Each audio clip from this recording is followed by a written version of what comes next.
Okay. Okie Davy. OBKB. Welcome to episode 3 of Black Leather Couch. Today we're going to be talking about entrepreneurship and our what we dealt with. So from our perspective. From our perspective. And then kind of some of the opportunities that we see. Yeah, man, we can just go from there. So what I was thinking about when we first started this is what really got you into wanting to become an entrepreneur, man? Like what was the spark? So at a young age, I knew I didn't want a traditional job. I knew that I didn't want to be stuck in a cubicle somewhere doing something that I hated to do.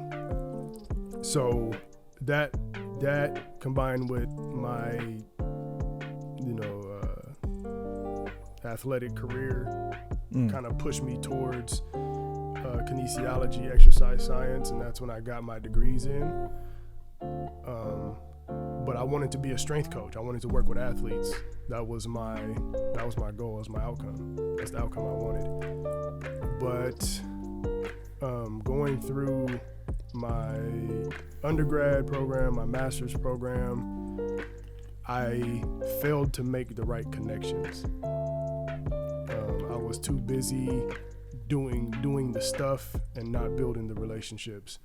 And so for those that are listening that want a career in anything, build the relationships. That's the most important part, because I graduated, I think I had a cumulative GPA of 3.2 when I got my master's.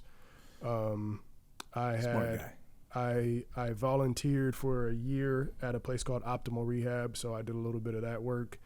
I taught biomechanics at my university for three semesters. I got to travel with the USA team over to Taiwan. So I did all of the stuff, but I did not make the relationships. I did not make the connections. So that's the most important part. But anyway, that's just kind of aside.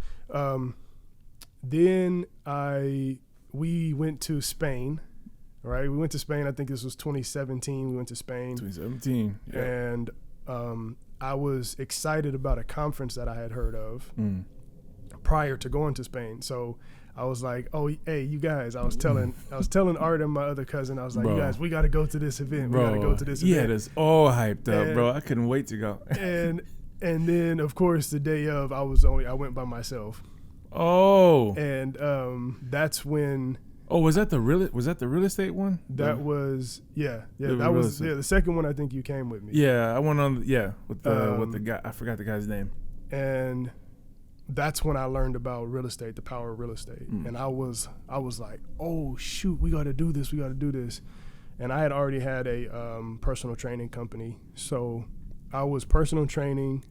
I was doing real estate, and I was a full-time grad student, and I taught biomechanics.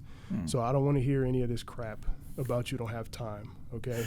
I was doing the thing. Yeah. But yeah, that was kind of my start to it. Yeah, man.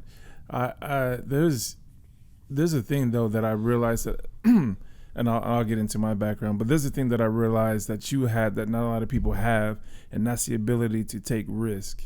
Because you really, really have to have to have nerves still, because, some things might not work out. You spend all this money, and we're going to get into that, I'm pretty sure. You spend all this money, and you might not get nothing back. In fact, you might be out on your ear if you don't do it right. And that could be your life savings. And yeah. So how I got started into it, man. So it's funny you mentioned that Spain trip. When we were on the Spain trip, you were telling us about the real estate one, and then the other one, which was for Amazon. We found out, I didn't know what it was about at first, but then so we went to that, and me, personally, like most people, I don't like, being told what to do by somebody who doesn't care about you. like they're going to do things in their own interest most of the time. So that's why I really didn't trust the system. I had some good bosses. I had some bad bosses, just like everybody else.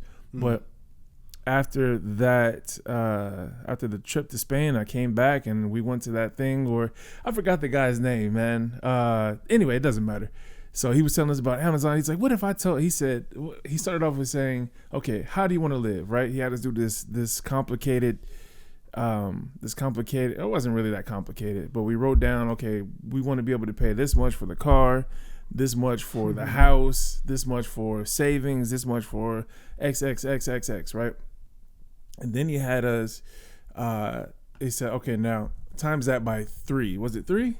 Bro, I don't even remember any of this. Okay. He's the e-commerce guy. I was the real estate guy. I don't even remember this. Yeah, I went with him. I think that's I think that's what it was. Yeah, I think he said times it by 3. All right. So mine came out to being like 20,000 or something like that. So he goes, what if I told you can make that real easily? And then he went to tell us about Amazon FBA. And for those who don't know what that is, fulfilled by Amazon. You send in you come up with a product, you send it into Amazon, and then people buy your product. Amazon sends it out. They take care of the customer service. There's a whole thing about that. I'm sure most people know about it, but it's really not as easy to get into now as it was back then. But it was a mess. So yeah, man, we did that, and then I read Rich Dad Poor Dad, and that was it. That was it. I read Rich Dad Poor Dad, and I was just like, oh shoot, man, money is a tool, man. Because I was thinking, I was actually still in the mindset of, money's just for buying stuff, right? Get everything you can, buy a bunch of, be a consumer. But after that event, and after listening to you, man, I was just like, yeah, this could actually work. And so I really decided to trust it a little bit more. At first, it was kind of like, I'll dip my toes in it. And one thing I really regret is not actually being patient with it. Because you have to be patient with it, man. Dude. What I really regret is not actually just like taking my time to, because I think I started off with 5 products. 3. No, it was 3. I did 3 products. I really wish I would have taken my time to say, hey, this doesn't make sense with the brand. What would people actually want to buy, and what's actually feasible? And I lost a bunch of money doing that. But and then I got into it more with some guy named Derek Struggle, who was really into FBA. I'm sure he still does it. Derek Struggle, man, that guy's the man.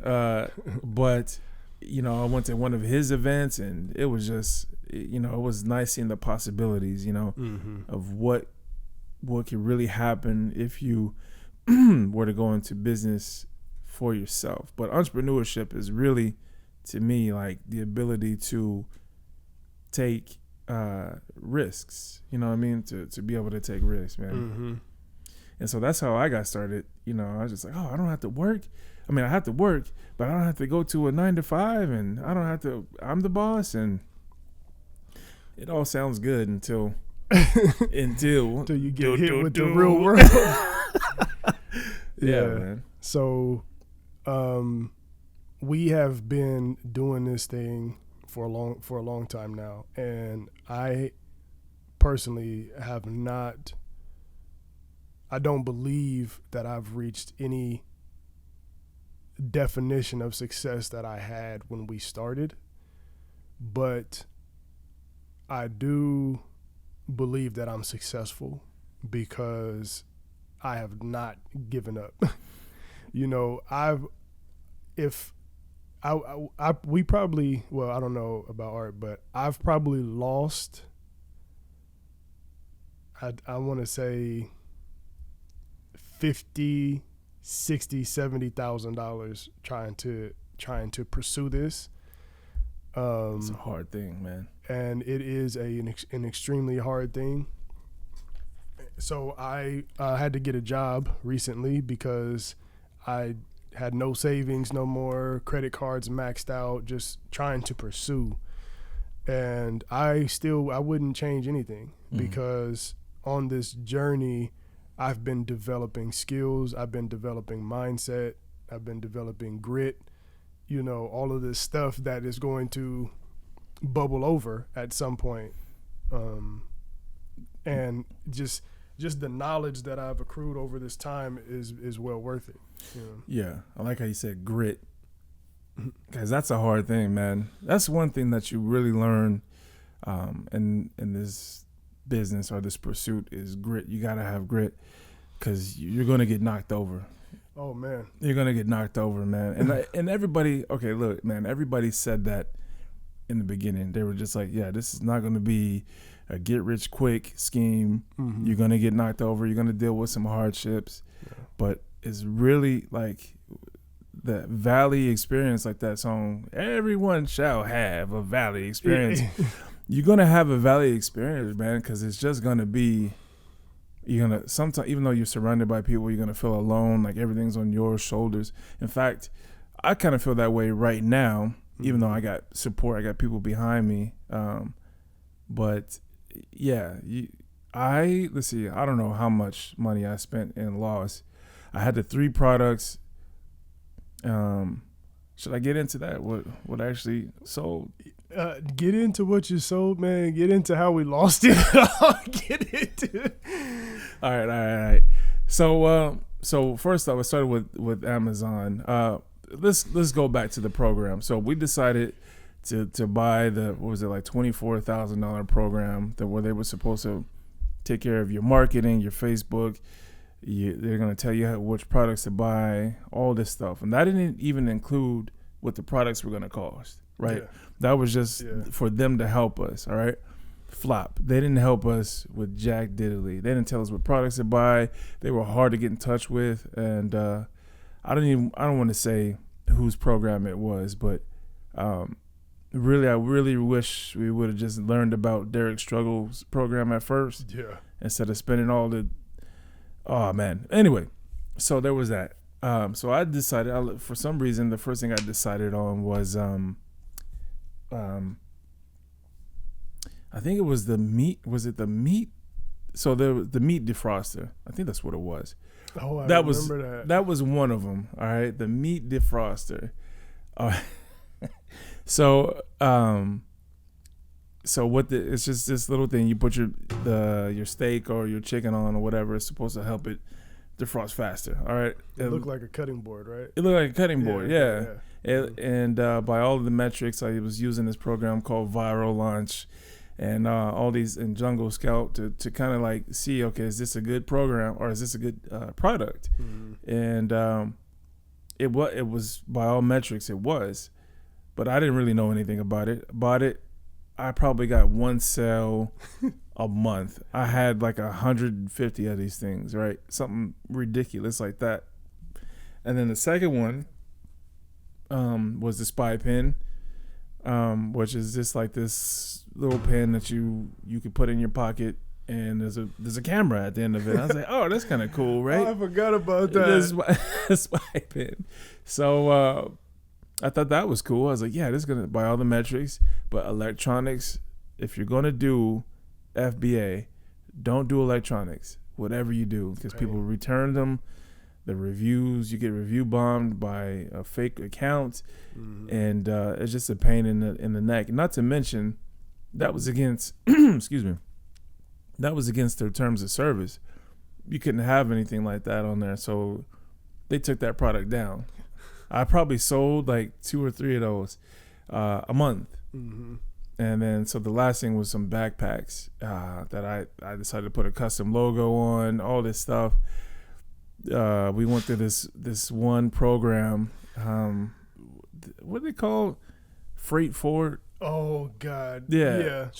I think it was FBA Freight. FBA Freight. Something. It was not associated with Amazon, by the way. It was a third party. Yeah, because you can't just buy stuff from China. Like you can't just go to Alibaba. I mean, I guess you can now. Buy some stuff from Alibaba and expect it to get here. You got to go through customs. You got to get all this this paperwork filled out for it to actually get into the States. Then you got to wait for them to receive it at FBA at the warehouse. Yeah, it's a pain in the neck. Yeah. So, but turns out that got stuck. In China. They weren't going to release it until I paid them like $8,000 to get it released. And then once I paid the $8,000 to get it released, then they said, it got stuck at the third party, whoever they were. I forgot who they were. Anyway, so that turned out to be a flop. I don't even know where those things are. They could, for all I know, be still at Amazon somewhere. Yeah. So that was my start. Yeah. Start into entrepreneurship, man. Yeah. And I was right there with him. Yeah. Like, we've been together through this entire experience, all the frustrations, the ups, the downs, the sales, the non-sales. I paid, I think the real estate program, because I purchased the real estate program, I paid like $32,000 for it or something, 34, something like that. And it was also a terrible experience, but I still wouldn't change it. I still wouldn't change it. What I wish we would have done was focused up on, like you said, the one thing, but if we hadn't have done what we done, we wouldn't have learned the lessons we learned, and it could potentially have bitten us in the butt later on. Like, what if we got wide-eyed later on when we had some success, and next thing you know, we're filing bankruptcy, which happens to so many entrepreneurs, and then people quit. And the thing is that you're, regardless of how you go through this process, there are going to be times where you fail. Yeah. 100,000%. Every single entrepreneur has failed at some point, all of them. So, and it's fine, but you have to have the people, like Art said, that have your back, they push you through. But, I lost a crap ton of money. What I learned a whole lot about credit. My credit was, when I started these programs, I had a credit score, and I was 26, something like that, 25. My credit score was 780, which was really good. So I took out credit cards to put this $35,000 program, 34, whatever it was, on my credit cards. And when I started to use them, when I put that money on there, and then I got into Amazon FBA as well. And my experience with Amazon, I hated Amazon. My experience with Amazon was absolutely miserable. I got banned from selling on it for a reason I still don't really know. That's right.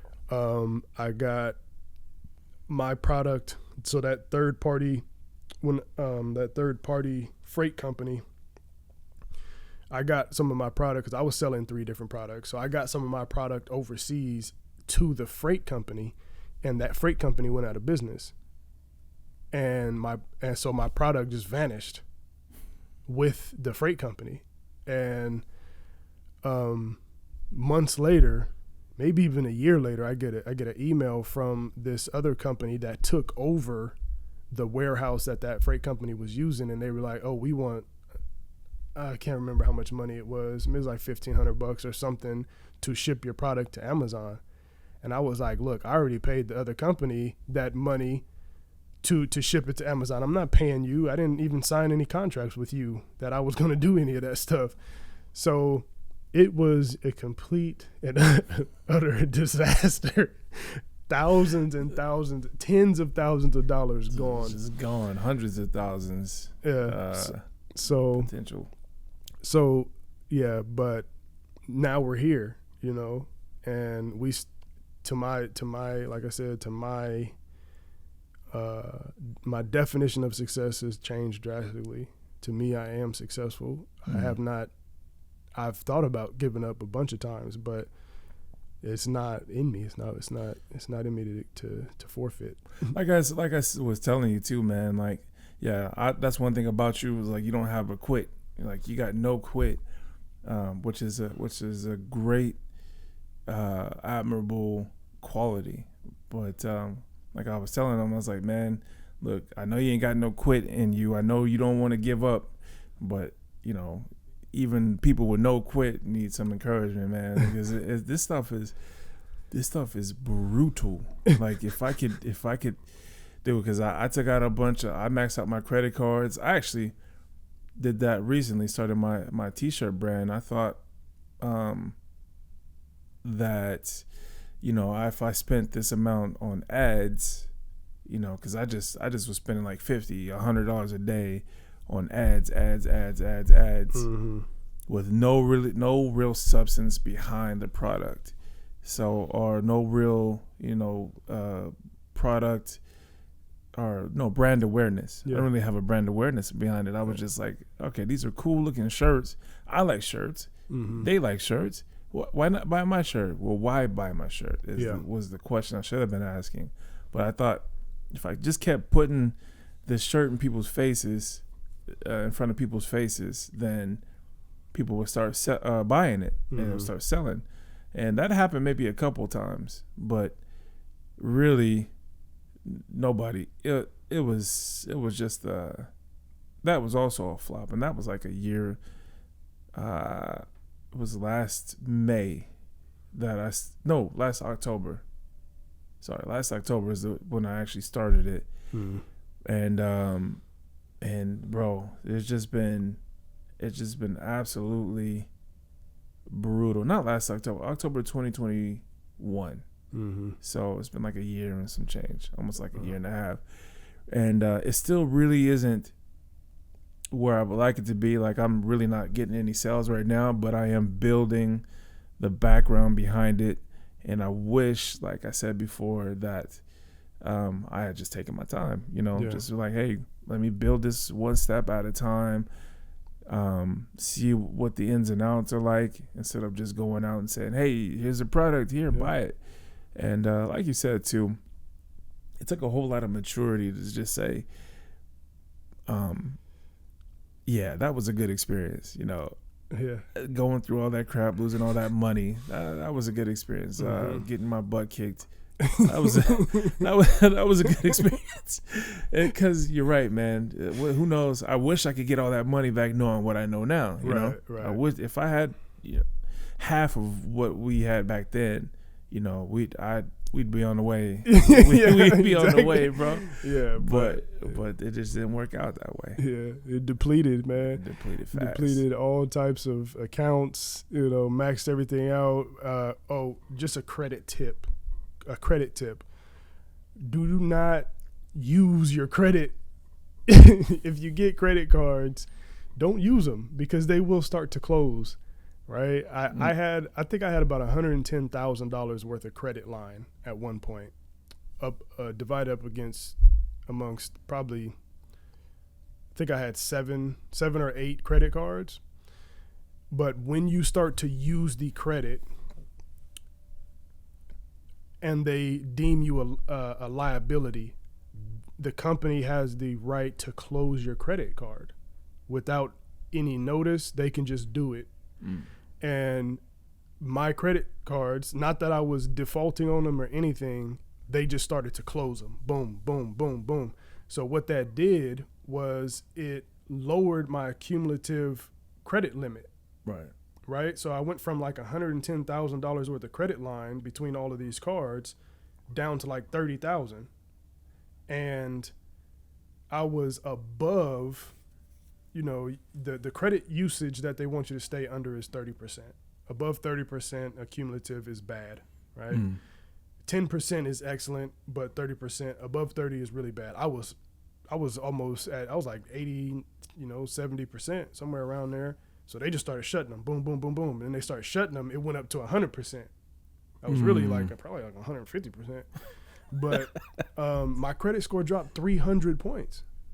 Went from 780 to 470. I didn't even know it could go that low. Yeah. And so credit, just be mindful. Don't be an idiot like I was. Oh, no. I wasn't even an idiot. I was just uneducated. I was ignorant. You know, that's what it was. So there's a stark difference too.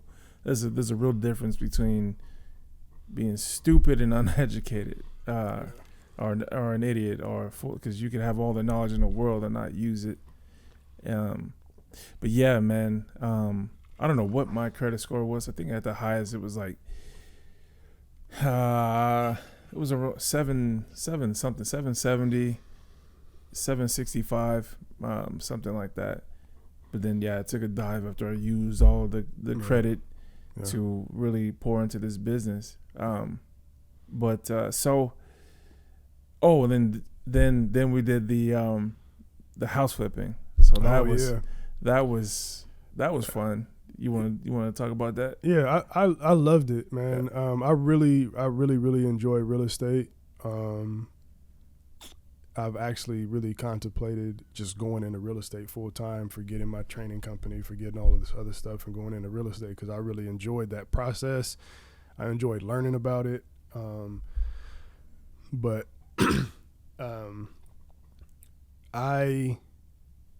let's talk about partnerships. So I went into, we went into business together, and there were a bunch of unexpressed expectations, uncommunicated expectations, right? And I went into this thing with a bunch of ideas of what should happen already without communicating it with the people I was going into business with. And when those things weren't met, or those expectations weren't met, it became really frustrating, like extremely frustrating for me. And that's another learning moment, right? And not to say partnerships are bad, but there needs to be a discussion about what that partnership is going to entail, what's going to happen, who's going to do what. All of those conversations need to be had before you even get into business with anyone. But we flipped a couple houses. They were both a disaster. They both came out really, really nice. Yeah. Really nice. They both sold, but the first one, it took us 8 months to sell, and that's because it was a great deal. We bought it at 116. It was I think it was like a 2-bedroom with the garage converted. Yeah, so it ended up being, it started off a 2-bedroom, 1-bath, and then the garage was converted into a 3rd bedroom, so it was a 3-bedroom, 2-bath. And we remodeled it. It looked great. It took 6 months to remodel because just inexperience. Right? I was trying to do so much by myself. Let's pause there for a second. Okay, he did do a lot by himself, and let me tell you how much he did. This dude was there almost every day, to the point where he ended up being on the Google Maps. So he was actually, if you look at the address, he may not be on there anymore, but we looked it up and we saw him getting out of his car on the Google Maps, bro.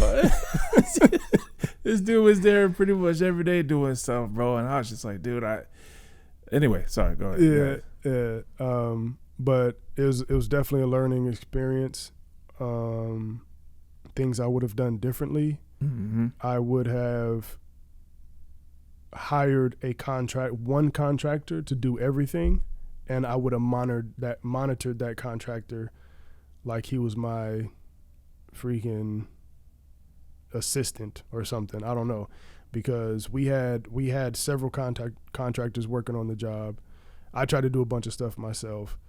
Don't do the stuff yourself. If you need to do anything yourself, you bought at the wrong price. Mm. Don't try to do it yourself. It's a waste of time. The money that you think you're going to save, you're not going to save it because it took us 6 to 8 months. What if the market would have crashed instead of had gone up? Then all of that time that I would have spent thinking I'm saving money, it would have been a waste anyway. So speed is a friend when it comes to real estate and flipping houses. So that's what I would have done differently. And the second house that we did, I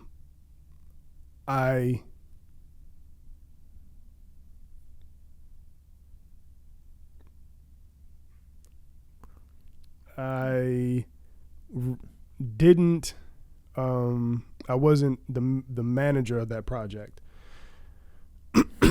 And it got really bad really quickly. We ended up losing about $5,000 where it had to come out of pocket because the budget, the remodel budget was blown through by about, I think it was like $30,000 or $35,000. So what that means is that we bought the property at the wrong price. And anyway, and that was also another huge miscommunication, between the partners. We should have had from the very beginning, we should have sat down and be like, look, this is what I'm expecting. This is what I'm thinking about the company and where we can do with this and all of this stuff. This is what you should do. And we should have had those conversations prior, because when we did end up having a real tough conversation, relationships were shattered. And that's never a good thing, So always be willing to communicate, whether it's tough or not. Always be before. Yeah. Or even during, but most importantly, before you get into whatever you're about to do. Make sure everything is everything. Right. Because even the closest of friends and family, can get torn apart by that kind of stuff. They always say don't go into business with family. And you think like, no, I trust my family. I love my family. I grew up with my family. Exactly. But that's not. But each situation is different.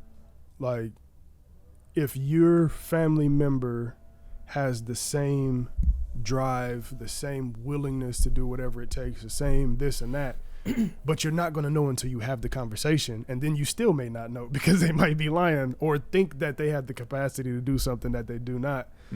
But still have that conversation, because if they know that, oh well, this is what they said and this is what they're expecting of me and this is what I'm expecting of them, they're more likely to follow through, because you're more willing to do stuff for other people than you are yourself. So anyway, so what was your experience with the house flipping? So man, let me tell you, dude, I was so I get my main job was to and I wish I would have done more, man, because one thing I would do differently is I would pay more attention and try to learn more stuff, because I was just kind of like, oh man, E's got it. I could trust E or Eric, or these contractors got it. I could trust these contractors. This is what they do for a living, But I should have been more like, hands-on with it, I would say. But like you said, with the first one, you said it took 8 months. We still made money on it, by the way. That one still made money on it. Yeah. Could have made more if it was faster. Oh, but crap. We could have made a crap ton more. But what was crazy for me was, because we took out a hard money loan. And so hard money is you got to pay. You get all the money now. Or you don't get all the money now, because how they well, I forgot what it's called, but they do it in pieces. So you have to, they'll release a certain amount of funds. So let's go back. You take out a loan from some private investors. Then there's a middle company. This time I think it was Zinc. Zinc was the middle company. And then they dole out the money, ever so often, depending on how far along you are in the project. So we had to send them pictures of the progress we were making on the properties in order for them to send out the next round of money, so that we can buy, the materials or pay the contractors accordingly, right? So, but what I was doing is I was paying out of pocket how much was it? I think it was like $2,300 or something like that, bro. It was a lot. It was steep. It was a lot. So every month, in order to to stay current, I was paying for that, and then we were also paying for some things on the side, like some things that weren't covered by the hard money loan. So and certain things that they don't cover, but we figured it's all gonna work out in the end. The margins are fine. And then dude, the hardest part for me, dude, was breaking up that bathroom. This is old. In the kitchen. There's this old 19. It might have been like 65. Yeah, bro. Like old. Even though like you smashed the counter, because we had to put in some new counters, some new countertops for the bathroom, and a new vanity and a new whatever. Well, remember that like we said, the garage was converted, right? Yeah. So the kitchen, there was a door from the kitchen to the bedroom that used to be the garage. So there was those cement steps there. That's right. Yeah. Oh, bro, the cement steps, bro. I was there jackhammering. I rented out a jackhammer, bro, and broke that thing down. I got that little small chisel too, and I was there for hours doing that mess. But I remember my whole body feeling like it was still shaking after I was done. I had like a certain seasickness, but because I'd never used a jackhammer before, joints man. All shaking loose, bro. I had the different. This is crazy. You had those different bits you can use for it. They were interchangeable. But anyway, yeah, the bathroom. Excuse me. The bathroom was rough. The kitchen was rough. Had this old tile that you really had to break down. So, but.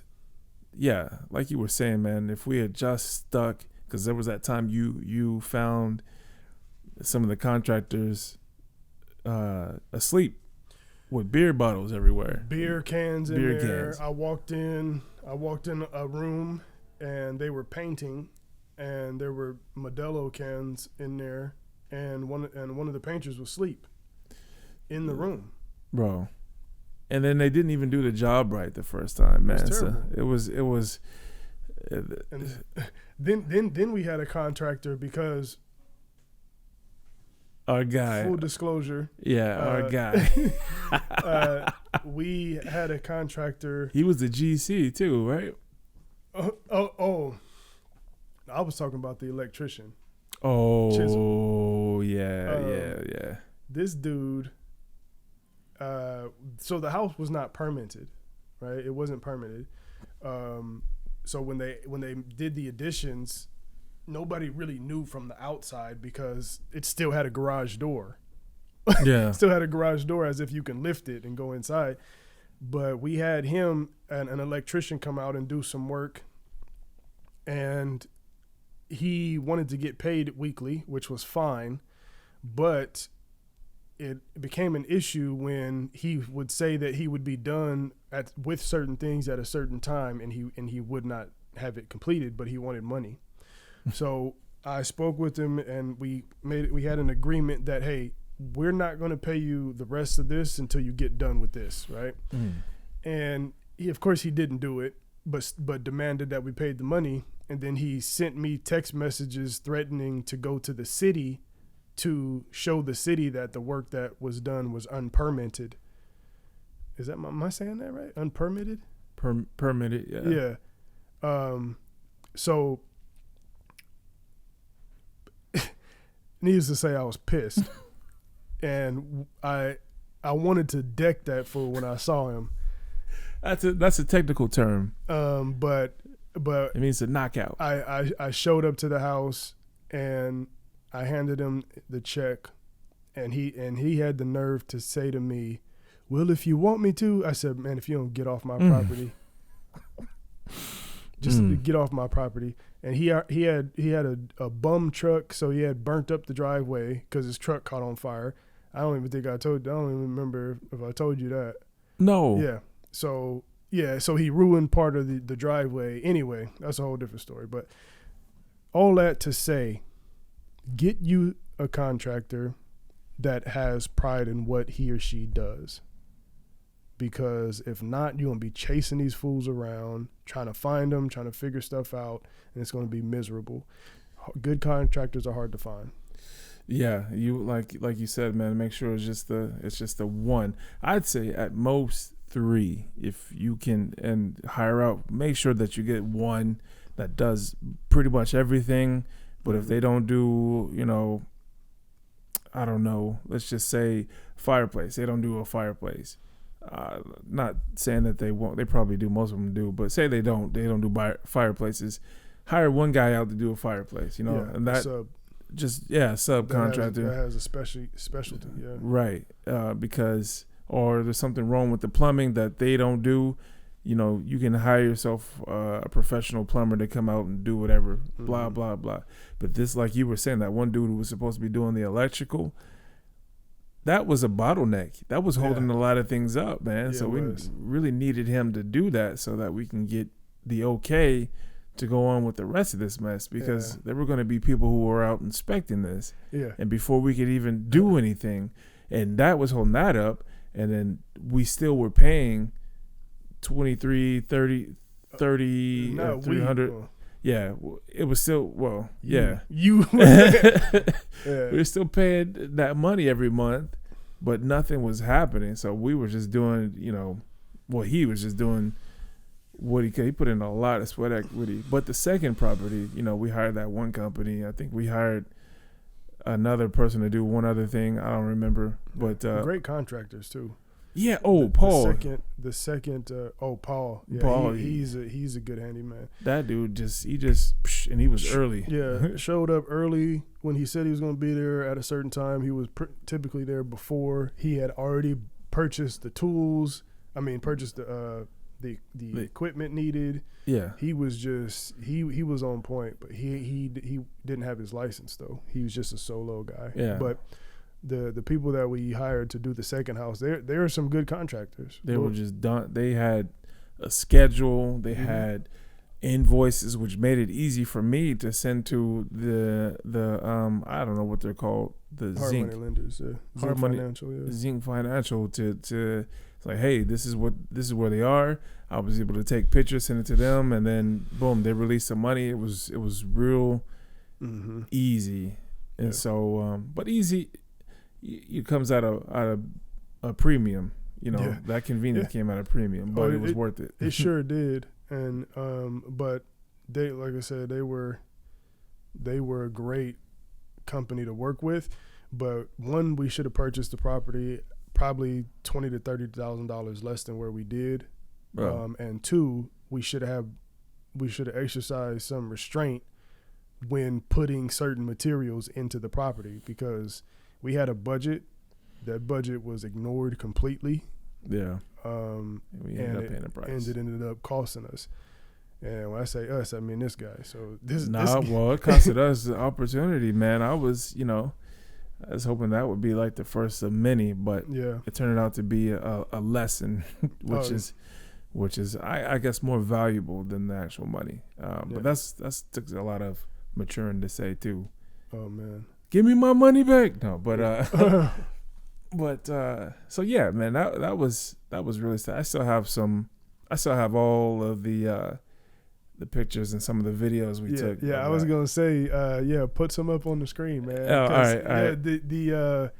The houses were really nice, y'all. We did a heck of a job with the remodels. The second one was, the first one was the before and after. If you were to see them, was just immaculate. It was great. I love doing it. I like the process too of deciding what family would get the houses. Remember, we were sitting at the title company, and they were just like, "Oh, this person has just moved in from, out of town, and she's looking for a house, and then this person has a family, and then this person." It was really interesting to go through that process. Yeah, I think we ended up choosing a single mom. Yeah, I think she was a single mom. Yeah, for the second house. And oh no, was it the first house? I think that was the first house. It was a single mom, and we decked it out too, y'all. We put We put a brand new refrigerator in there, which is not typical for flips. We put a brand new refrigerator in there. We made sure that they had a washer and dryer set up, stackables. Yeah. We decked it out, man. We had to cut out a new space for the washer dryer stack, and then the counters, and then we had the drawers, what are they called? The soft close. Yeah, bro. It was super nice. Anyway, good times, good lessons. I would do it again. Same thing, but with a different foundation. Sure. Yeah, we just make sure that everything is everything. Make sure the deal makes sense, and definitely in the future, you know, if and when that. Well, I'd say when that becomes a reality, then make sure we have all of our ducks in a row. Make sure we have people who everybody's on the same page. Yeah. And that's it, y'all. That's it, really. Like, entrepreneurship is hard, but it's mostly, it gets really hard when you resist change, when you resist educating yourself, when you resist being uncomfortable. That's when it gets really hard and unbearable, right? But as long as you're willing to ebb and flow with the process, and you know that I'm making progress by doing this, right? This is what can potentially change my life, even though it doesn't feel like it. Yeah. And I think that's another thing that kind of motivated you during the process, seeing the progress on the property. Yeah. You know, and it's like, oh, this is actually changing. This is actually happening. Yeah. Because I was risk adverse. I'm less so now, but was more so risk adverse. Like, I realize that now. It's just like, man, what's happening? Yeah. You know. Yeah. It gets real. But, and then, you know, to kind of change the perspective on that, it's like, who's really risking what when, because I just quit my job, and I'm moving into something else. And I was on the phone with upper management, and she told me that I am not brave enough to do what you're doing. So what did that tell me? That told me that she doesn't want to be doing what she's doing, but she's doing it because it's secure, right? So who's really risking what when I'm going to be chasing something that is going to change the trajectory of my life, my family's lives, the future people that I'm impacting their lives, or the person who's willing to do something that they hate for 30 years just to retire and potentially have to work again because 401ks don't work. And that's a whole nother can of beans. 401ks don't work. Oh no, yeah, go ahead. And they tuned out, Eric, right after that. But that's that's not to say that, you know, working a 9-to-5 can't be fulfilling. It can be, you know. Oh, yeah. And there's something to be said about security, because, you know, you have to eat. We have the luxury of not having any kids, but people got kids. They have to have, you know, that income coming in. So that's but there are some people who are still out there taking risks with kids and all that. So, but it's definitely not for everybody. Oh, I wish I could really emphasize that it's not for everybody, because your nerves are gonna get racked. Oh, get wrecked. I couldn't imagine not having the support system that we have. Yeah. You know, the support system that we have is the reason we are able to do what we are able to do. Right. 100%. This family all around who has our backs. It's like, yeah, you can, who are real supportive, like, yeah, you can do that, because there are some people who It's like, oh no, Mm-hmm. don't do that. You're going to, what about this? What about that? And if you're constantly thinking about the things that are going to go wrong, then you might not continue doing it. Right. And but to Art's point, it really isn't for everybody, but I think everyone should find something, whether if it's a 9 to 5. I'm not bashing 9 to 5s. That's it's a thing. Like, some people just need to work, and it makes everything else work. Mm. Like, if everyone was an entrepreneur, this economy would not work. Mm-hmm. Because some people, you just have to find people that are passionate about what you're doing and believe in the dream that you're casting to support it.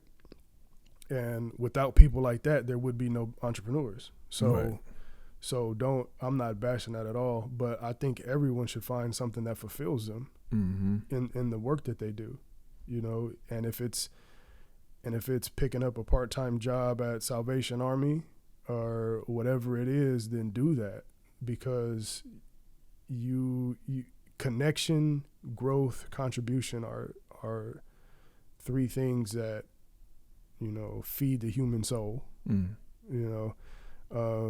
So if you are miserable at the place of employment,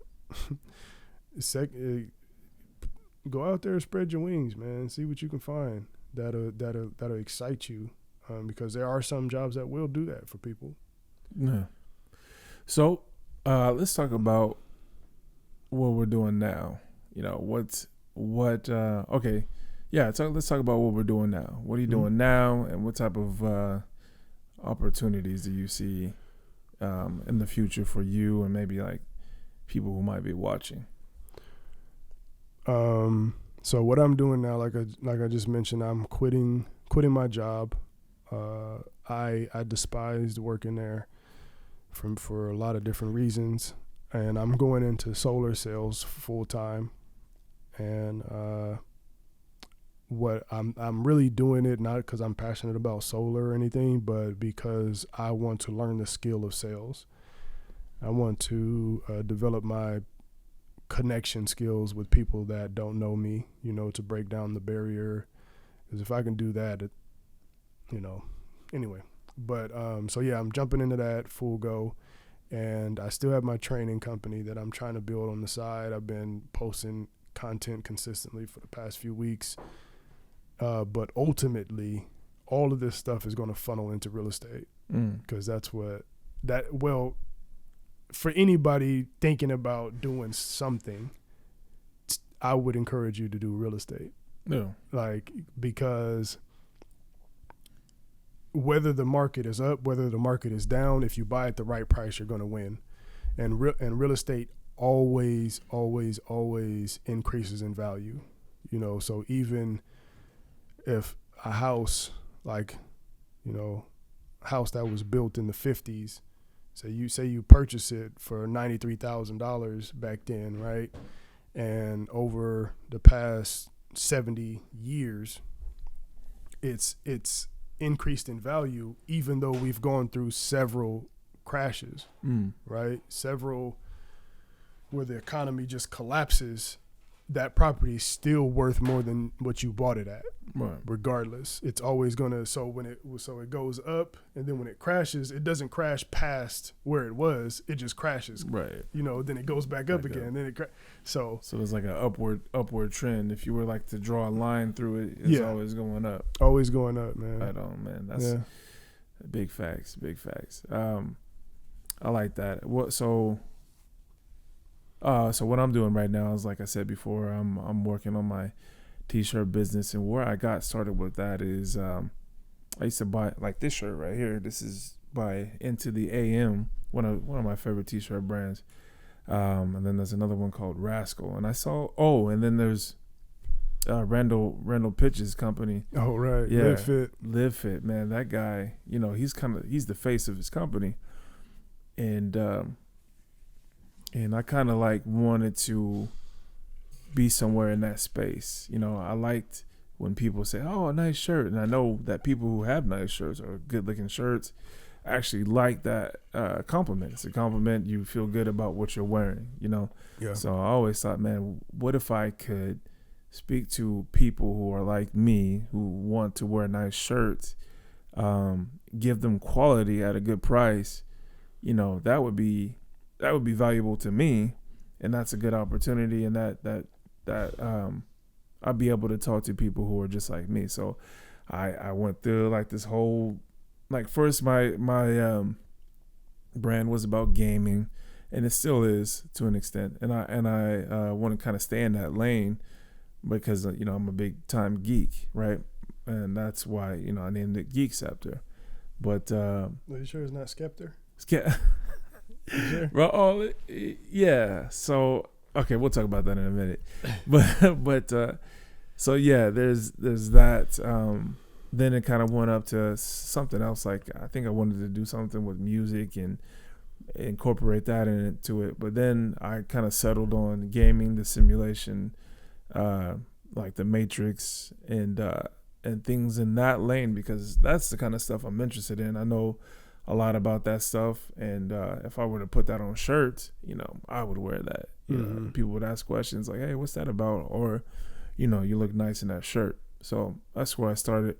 Huge potential for gain. That's one of the markets too that are growing. That's growing right now is the online clothing brands or online clothing market. You know, more and more people are wanting to buy things that speak more to them, rather than going to like Kohl's or something to get like a random shirt. That they still do kind of speak to them, but they're not specific. They're not talking at these people, you know.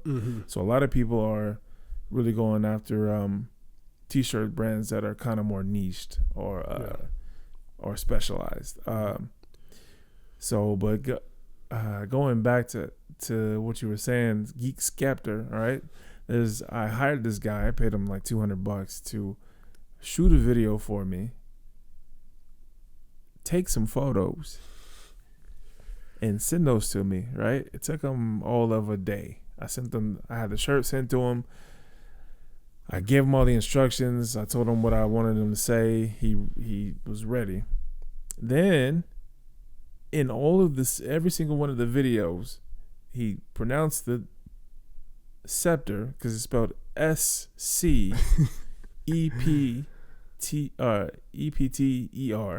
scepter, right? But he's pronounced it Skepter. In every single one of the videos, I was like, oh man, I just paid this guy $200 to just screw my brand up. So I had to edit around that.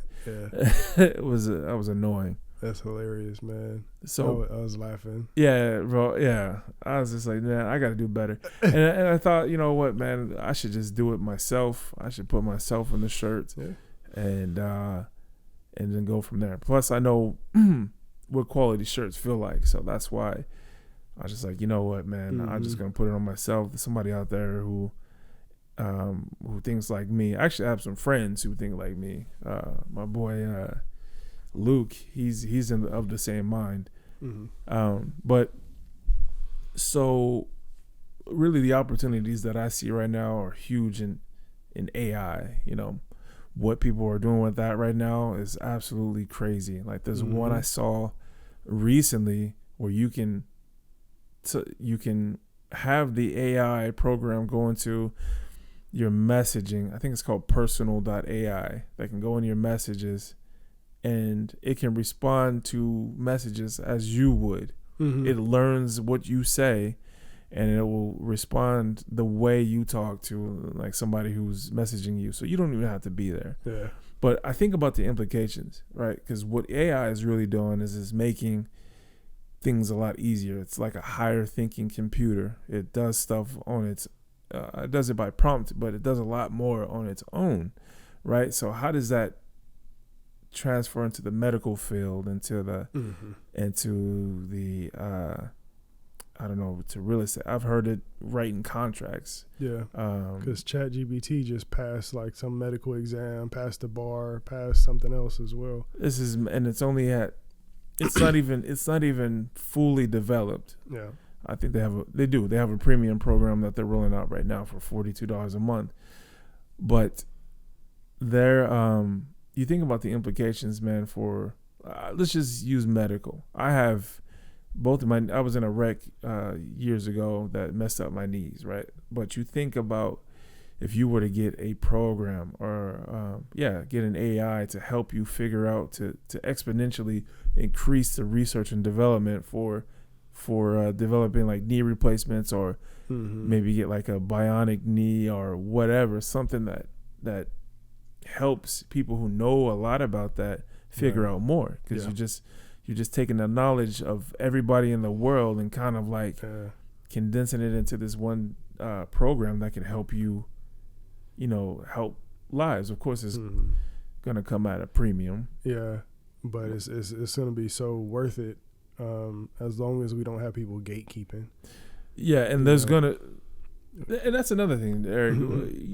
How long is this? Maybe they've had this for a while. I've heard Alex, what's his name? Hormozy? No. He talked about it too, but no, another Alex. He's a big time. Dang it, I forgot his name. Becker, yeah. Alex Becker. He was talking about AI a couple of years ago, and he was just like, yeah, that's going to be the next big thing. Yeah, Hyros. Huh? Hyros, yeah. Yeah, that's AI too, isn't it? I don't know, but that's yes, yeah, that's what he was talking about. Mm-hmm. Bro, this so how long have they been holding on to this? You know, how much do we actually have? I just foresee a lot of, because the American healthcare system I despise, but I see a lot of gatekeeping. I see a lot of just misinformation, all of that stuff coming out, because we have the ability to impact and or heal every disease that was either man-made, because we know that they do,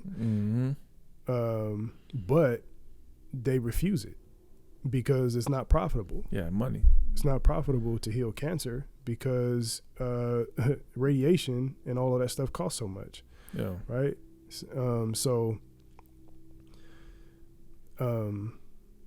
I just really see that being a huge barrier to really helping folks. But it doesn't mean that we're not going to have some rebels who are really trying to get the information out of there. Right. And I respect it. And hopefully one of them is me. Dude, yeah, I've been kind of wanting to really dig into the potential of AI, kind of this to see where it can go, But, there's, of course, like you said, there's going to be gatekeepers. There's going to be a certain amount of corruption. People are going to use it for evil, of course. And I would like to be, on the other side of that, to, tell the truth or use it for good. The thing I like about it, though, too, is that it's open right now. A lot of people can code with it. I don't know anything about coding, but with this, it'll tell you how to do it. Like you can create what is that called? Chrome extensions. You can create Chrome extensions out of just, if you don't know anything about it, you can create a Chrome extension using GPT. Just, hey, how do I do this? So it's exciting stuff, man. It's exciting stuff. It but really is. In the end, yes, I think that's gonna be great. It's gonna make a lot of people a lot of money. It's gonna pull out the next round of millionaires and billionaires. But yeah, at the end of the day, real estate is where you want to put. Yeah, real estate. Yeah, I'm gonna funnel all of my earnings through real estate. Mm-hmm. There's a lot of tax incentives too, man. Dude. You could save, because once say you are making a lot of money through your business, the government's gonna want their slice. Yeah, they're gonna want their piece. Yeah. So, and I'm all for tax avoidance, not for tax fraud. Not for fraud, but avoidance. Hey, if it's written in the book, it's written in the book. Playing by the rules. Yeah, man. I'm playing by the rules. That's why I tell my associates all the time: learn the game and then play it. Don't complain, because your complaints they're falling on deaf ears. Exactly. They're just gonna keep doing what they're gonna find a way to do it. They're just gonna keep doing what they're doing. But don't bury your wife at your country club to make it tax exempt. Don't do that. Don't be crazy with it. Don't get too sociopathic with it. Yeah. That's psychotic. That's weird, man. That was I didn't see that coming at all. So for people who have the itch, who know that, I don't want to be working this job for the rest of my life. I want to do different things. I want to, and it's about choices. For me, it's about giving my kids and my kids' kids and my family the ability to choose how they want to live their life. And that is what I see as success. It's not a dollar amount, right? It's about freedom to live.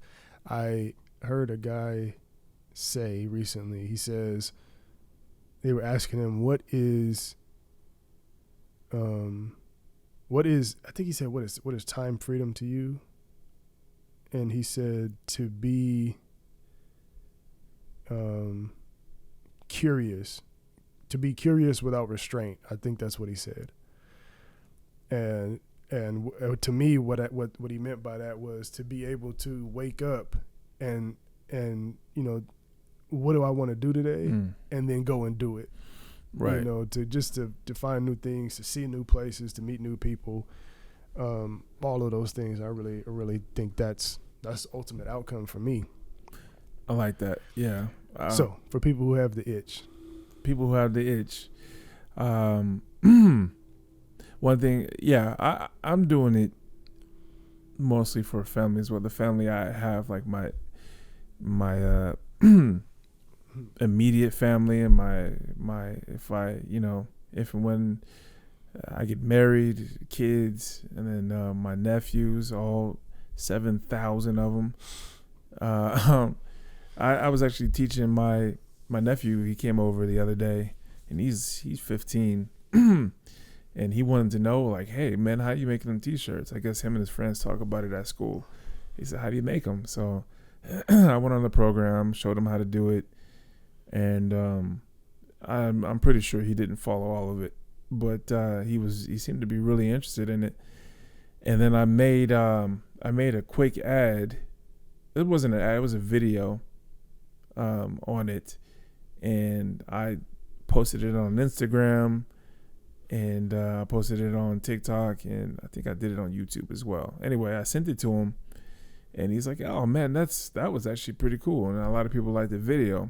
And I did that to kind of pique his curiosity into it, basically saying to him, like, listen, these things that you see on TV, the shirts that you see online, all this stuff that you see is actually graspable. It's not hidden. There's no, there is kind of a secret, but there's no large barrier to where only a certain type of person who can do it. You can do it too. This is how easy it is. You just got to learn these few skills, and you'd be able to do it yourself. And I just found a lot of fulfillment in him, like saying, like, oh, cool, like that was actually pretty dope. Yeah. And I have, 6 actually, 7 if you count my sister's son. I got 6 nephews from my one sister, and they're actually really curious about that kind of stuff when they're paying attention. Most of the time they're in la la land, and they want to play games, or they want to get on their phone, they want to stay on their phone, TikTok, all that stuff. So it's hard to keep their attention, but I think that's really amazing where you can, for me, to be able to share that with them. Yeah, it is, man, because this spark has the potential to change their lives as well, and how they think about life and the outcomes, and how caught up in the simulation they are or not. Yeah. Yeah. That thing is the simulation is getting really like people are getting really indoctrinated in this that kind of thinking. And there's nothing, like I said, there's nothing wrong with getting like a 9 to 5 and doing your thing there, man. You can be a rock star. You can live the best life possible doing that. But I just don't want them to think that that's the only option. That's all there is. Yeah. Because even some people with all the money in the world, they go and work for companies. Yeah. It's just like, because it's fulfilling to them. Yeah, exactly. It fulfills them. So it's not a knock at all. Do what you do, but don't be miserable. That's the message. Yeah. Don't live your life in miserable, because that is going to affect how you treat the people in your life, the people that you love, your kids, the relationship you have with your kids. And the best way to show your kids that they can do anything is by doing it. Showing them that they can do anything. Hey, put that on the shirt. I'm putting that on a shirt. But for me, for people who do have the itch, the first thing I would say to do is to make up your mind. Make the decision, and decision meaning to cut off any other option. Make the decision that I'm going to do this, because it is extremely, extremely, extremely difficult. It's extremely lonely. Okay? It is, because I remember first starting and saying all of this stuff. People have no clue what I'm talking about. When I get into funnels and, ad costs and ad spend and just all of the different, it's like a different language, and people are just glossed over. They have no clue what I'm talking about. And to not be able to express, or to have somebody else to understand what you're going through, it sucks. Yeah. But make the decision that it doesn't matter what happens. I'm going to have this outcome because that's what I want. And then pursue it. And educate yourself. Don't rely on traditional education to get you somewhere that you want to be. In entrepreneurship, in business, okay? Because there's so many people out there who really want to help you get to the next level, and they have shortcuts. Right? Yeah. They have shortcuts. They're like one person that I follow a lot is Russell Brunson. He is very, very different in his approach to business. There is no such thing as a business plan to him. He's like, what is that? It's trash, right? And that's somebody I would recommend looking into if you want to get started in business. Russell Brunson, he has several books out, really, really inexpensive. I think they're like $5 or some crap. But start educating yourself. Start looking out for people who are doing what you want to be doing, and pick a coach, not multiple, and go for it. And focus. Yeah. Focus on the don't be trying to sprint if you're not a sprinter. Or just don't try to get everything at once. Yeah. One of my friends who's also a friend of mine, she was telling me that she wanted to be into real estate. She wanted to do she wanted to do credit repair. She wanted to do something else. And I was just like, all those things are good, but you cannot do all those things at once, because you're going to burn yourself out, and you're not going to do any of them. So you really got to, like you said, decide, on the one thing you want to do. And then I've heard one person say, become a master at it, become a master at that one thing. And then if you want to branch off after that, slowly, then do it. But you just don't, because you run into burnout so fast. And a lot of the top people you see with 8-9 businesses, they got big doing one thing, and then they branched out. I see so many people, including myself. I was definitely one of those people who wanted their hands in anything and everything, like doing real estate, doing training, doing e-commerce, doing all of that crap all at the same time, and it just divides your focus. And when you can't you can't focus, there's no outcome. There's nothing is going to be done. So now I have more reasonable and realistic expectations of myself. Yeah. Yeah. But so start with making the decision. Start with, I'm a huge fan of real estate, so I think everybody should own a piece of real estate. I think that everybody should own an Etsy, one e-commerce store too. Mm-hmm. That's going to be the wave of the future. A lot of people are making money putting up pictures of dogs, like how do you say that? Dachshunds. Putting up, because people love dachshunds, or beagles. People love beagles. They put like a shirt with a beagle on it, and it says some weird saying, and then they're making some people are making a lot of money. Some people are just making like, a few thousand a month or a few hundred a month. Mm-hmm. But I think everybody should have or a lot of people should have a store that they do on the side. It doesn't have to be serious, but and that's the way of the future. Because you don't have to make so much money for it to change your life, bro. Right. A lot of if you made an extra $500, $1,000 a month, that could really help out. It's not huge. You don't need to do 10,000, 30,000, 50,000. You don't need all of that stuff. Most people don't. Right. You can have the ambition to reach that, but you'd be surprised at how much $1,000 would do for you. It's huge. A person to follow for that Etsy, that type of stuff is Allison J. Prince. Follow her online. It's Allison 1L. J. Prince. She's done multiple millions. She's well above 8 figures, and she helps people do the same. She helps single moms, sell stuff online, and she's helped her daughters, which are in middle school, become millionaires already. So it's definitely out there. It's definitely doable. But find somebody and follow them.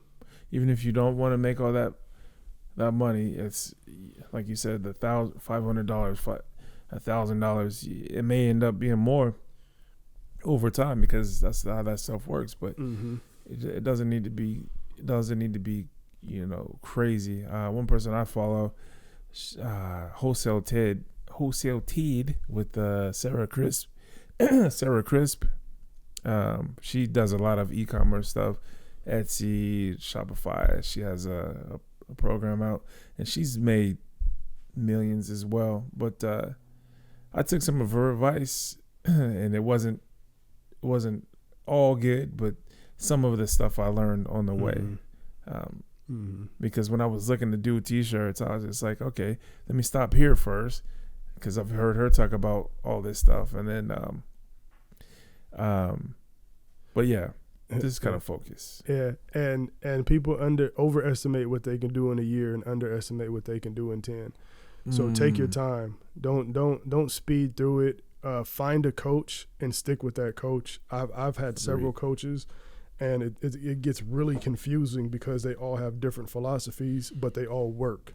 So if you're getting told to do 3 different things at the same time and you're trying to do them, it's not going to work. So find you a coach that you can vibe with, and then give it a real shot. Don't do it for 3 weeks and say you tried, because you didn't. A year. Give it a year of consistent, all-out effort. I was about to say balls to the wall. You did. You just said it.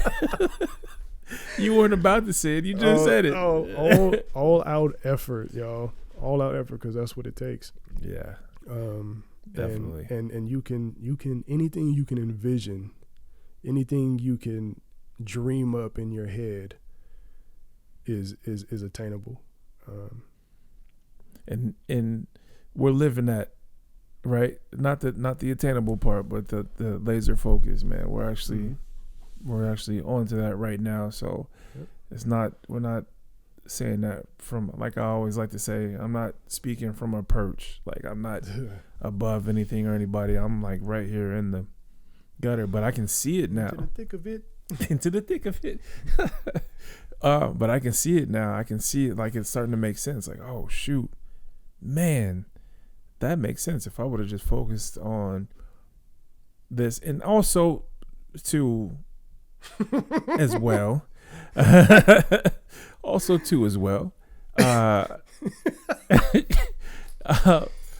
don't live in the past. Don't live the life. Don't live a life of regret. You know, you made mistakes I made mistakes in the past. You made mistakes in the past. Don't live your life regretting that. Otherwise, you won't be able to move forward. Mm-hmm. You'll just constantly be like, oh, I'm an idiot. I messed up. I'm stupid. Don't live your life there. Don't stay there. Yes, you made a mistake. I made a mistake, as we've admitted earlier. But there's always a path forward. Yeah. As long as you don't give up. If you're going to do this thing, if you're going to do anything, really, make sure that you make a decision and you don't give up. Yeah. So, get Rich Dad, Poor Dad. Rich Dad, Poor Get Dad. that book, because people have a very, very weird way of looking at money. I did too before. You know, initially I wanted to make a bunch of money in entrepreneurship. That's what I wanted to do. But my definition of success has changed. And learn about money. Learn about money. You don't get money to buy things. That is ingrained in American culture. You do not get money to buy things. You get money. You use money as a resource to change your life. It's a resource. It's not meant to just splurge every check you get. You know, it's not meant for that. But read Rich Dad, Poor Dad for a much better explanation of what money is. Get Atomic Habits by James Clear. That's going to help you with your mindset. And those are the two things I would start with to get things popping, because entrepreneurship is about personal growth. That's just it. You cannot be successful in business unless you're growing yourself. You are your asset. You are your biggest asset. You're Absolutely. your biggest asset. So that means get into the gym, start drinking some water, hit your macros. What? That reminds me. Hit your macros. Get your macros. But man, y'all can do it. We can do it.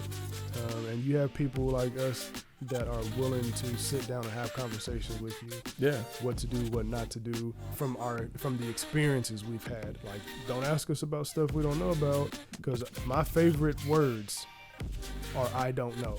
And I love those words, even if I did know, because I just want you to shut up. But I wanted to help you succeed. Hey, man.